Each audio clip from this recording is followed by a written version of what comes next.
So today we're going to be looking at complex line integrals and the fundamental theorem of calculus, and we are going to see that there's quite a lot of similarities between complex line integrals and their multivariable line integrals in the real world. We've done some videos on that already, so check those out.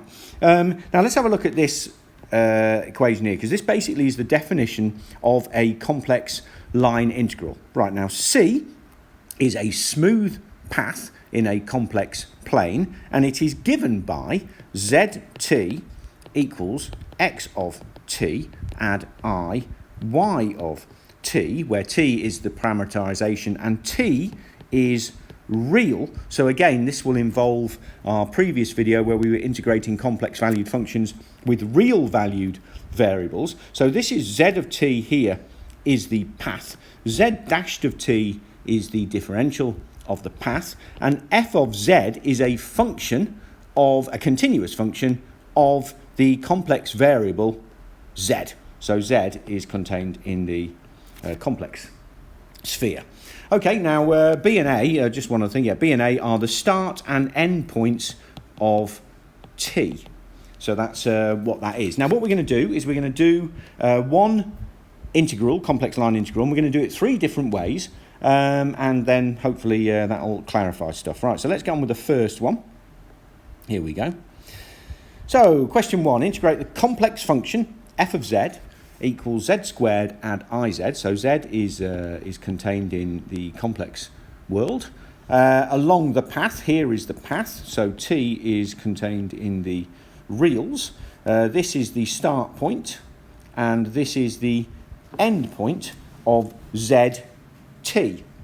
According to the parameterization, x equals t, y equals 3t squared for t between 0 and 1. So basically, if we just draw ourselves a little argon diagram here, where this is the reals and this is the imaginaries, here is the point 1 plus 3i, and here, of course, is the origin. So the path will look something along the lines of that, and that is what z of t, the path, is, and we're going to integrate all the way along there, this function here. Okay, so let's go. So what we do is z of t is equal to, so we know that z of t is xt add I y of t, and we're told what x of t and y of t are. So z of t is equal to t add 3i t squared. I've just put that and that into that. So therefore z dashed of t, which we also need, is equal to 1 add 6i t. Okay, so far so easy. So now let's just rewrite, because it's on the other page. So that was the integral of our function dz along the curve C is equal to the integral between b and a of f of z of t. This is just, I'm just rewriting it, sorry, because it's gone off the page, zt dt. And now what we can do is we can start to fill in our, now b and a, we're told that between t equals 0 and 1, so that's that bit done. Okay, now f of z of t, well, we got z of t here, so f of t plus 3i t squared times by z dashed of t, which is 1 add 6i t, which is, we worked out what z dash, the derivative of, dt. Okay, now f of t plus 3i t squared is basically just sticking, where's f of z gone? Oh yeah, there's f of z. So basically it's sticking z of t, t plus 3i t squared, into here.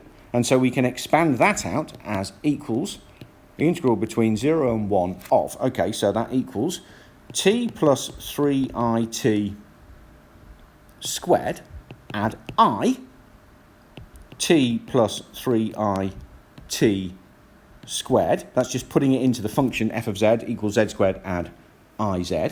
And we're timesing all of that lot by 1 add 6it dt. Okay, now it gets a little bit messy in terms of the algebra, but anyway, let's keep on going. So that equals the integral between 1 and 0 of t squared, all I'm doing is expanding this now, add 6i t cubed minus 9t to the 4, add it, now expanding this bit, minus 3t squared, because I times I is minus 1, times by 1 add 6it dt.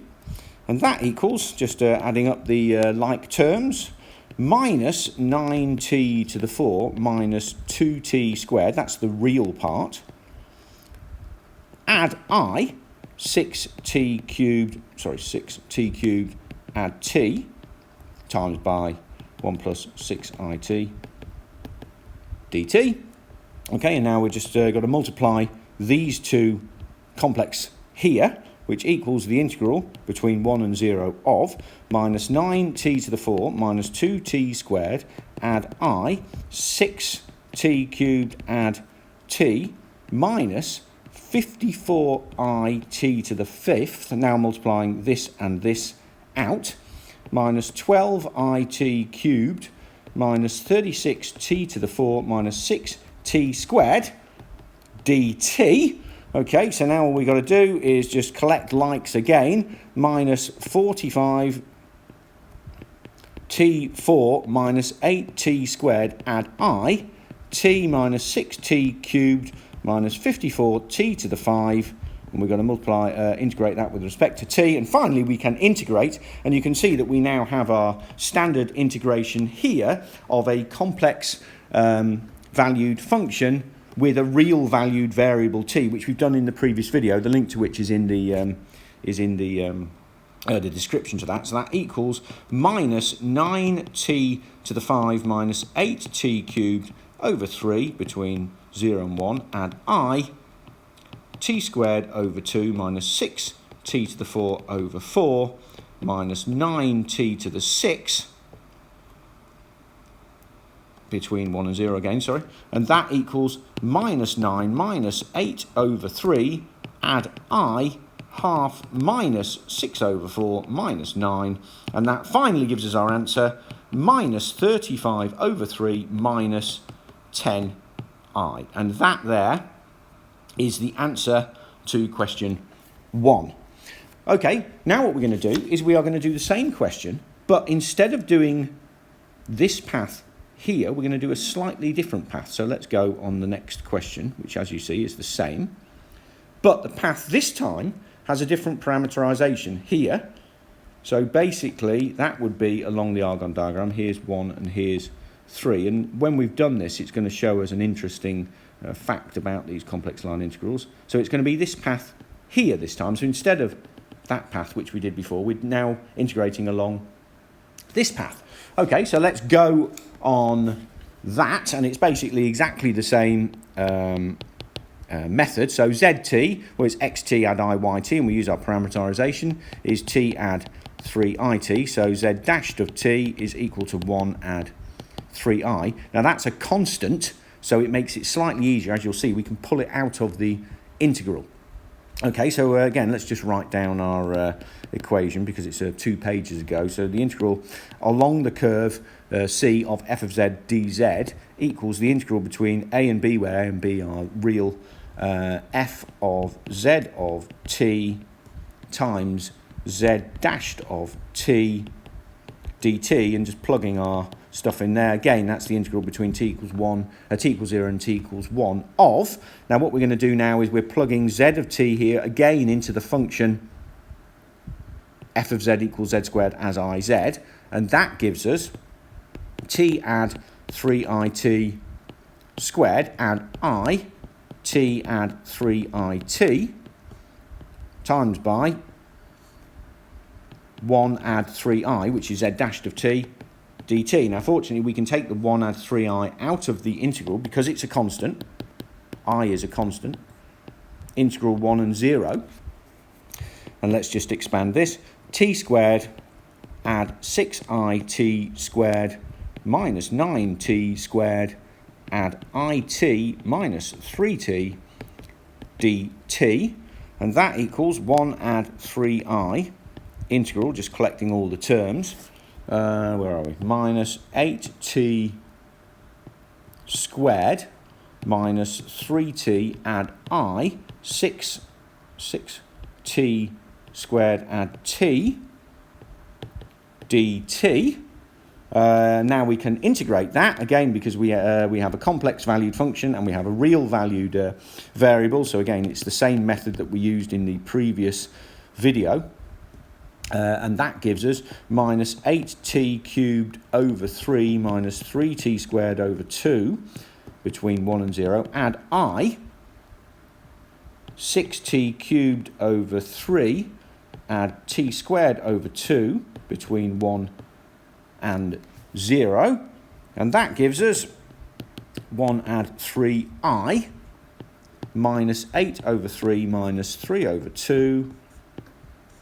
Add I, 6 over 3, add a half, and that equals 1 add 3i times by minus 25 over 6, add 5i over 2, and all we have to do now is multiply these two complex numbers together, and we're almost there. Minus 25 over 6, minus 25i over 6, add 5i over 2, minus 15 over 2, and that equals minus 25 minus 45 over 6 minus 20i over 2, and that equals minus 35 over 3 minus 10i, which the astute will notice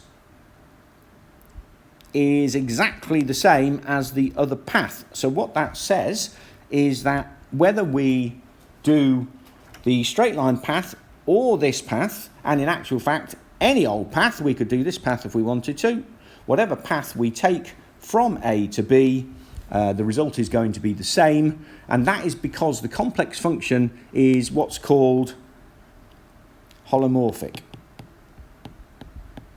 And the reason it's holomorphic is, what that means basically is it's a complex differentiable, and we've done a video on complex differentiability. Because it's holomorphic / complex differentiable, and most polynomials like z squared add iz or cos z or e to the z, etc., they are holomorphic, which means we can use the fundamental theorem of calculus, which means that we only need to look at the endpoints, and this has massive overlaps with what videos we've already done on multivariable calculus with conservative fields, whereby basically the result of the integration is independent of path as long as it is holomorphic / differentiable everywhere. So now what we can do is we can do question 3, which is exactly the same question, using the fundamental theorem of calculus for complex line integrals, evaluate that. And this is basically exactly the same question. We don't need to define the path, so we don't need to define z of t, because we're using the fact that as this is complex differentiable, i.e. holomorphic complex function, we can just use the fundamental theorem of calculus. We only need the start and the endpoints. So basically all we do now is we just integrate this, which is a simple matter. That's z cubed over 3, add I z squared over 2 between z equals 1 plus 3i and 0. And you can see this is very simple, so that equals 1/3 1 plus 3i cubed, add I over 2, 1 plus 3i squared, and we can take the 1 plus 3i squared out, and that leaves us with 1/3 1 plus 3i, add I over 2, and now we can expand our 1 plus 3i squared, that's 1 add 6i minus 9, times by 1/3 add I over 2, and just simplifying this now, that's minus 8 add 6i times by 1/3 add 3i over 2, and that equals minus 8 over 3 add 2i minus 12i minus 9, which equals, hey presto, minus 35 over 3 minus 10i, which is the same result in we got the first two, but it's far easier to use the fundamental theorem of calculus. So like I said, if we have polynomials, complex polynomials, complex trig, complex log, complex e to the power of, etc., all of your, what I would call normal mathematical functions, they are holomorphic, they are differentiable, so we can use the fundamental theorem of calculus for complex line integrals, and we can do it this way. Okay, well, I hope you found that useful. If you have, please subscribe to the Gresty Academy YouTube channel and like this video. Thank you very much indeed.